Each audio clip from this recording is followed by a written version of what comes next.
Les Géonards ont enchaîné ce samedi une troisième victoire d'affilée en top 14 en battant la section paloise avec le bonus offensif, 38-14.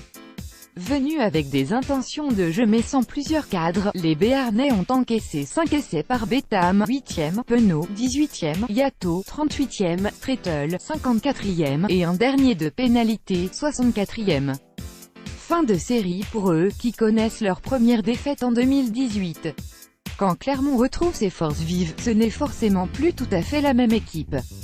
Damian Penaud connaissait sa première titularisation depuis 3 mois et a crevé l'écran. Son association avec Rémi Lamela a été un des maillons forts de la victoire auvergnate et son volume de jeu retrouvé a mis au supplice les défenseurs béarnais. Il a même été très proche du doublé, retourné dans l'embut par Bastien Pourailly à l'issue d'une action individuelle à la Jonalomou, 38e. Patricio Fernandez, David Strettle et Nick Abendanon ont également pu manquer à la SMCA cette saison et ils sont tous les trois crédités d'une bonne performance.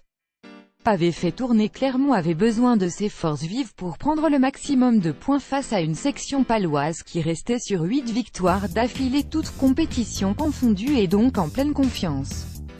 Mais contrairement à ces dernières semaines, son manager Simon Mannix avait décidé de procéder à une large revue d'effectifs.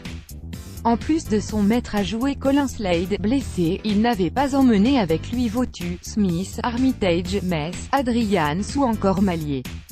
Cela s'est ressenti à la fois dans la qualité défensive et dans l'animation offensive de son équipe, qui a commis de trop nombreuses fautes de main.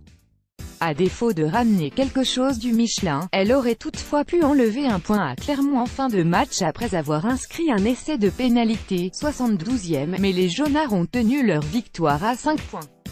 Les voilà un peu moins loin du wagon des phases finales et chargés en confiance à l'approche du quart de finale européen contre le Racing 92.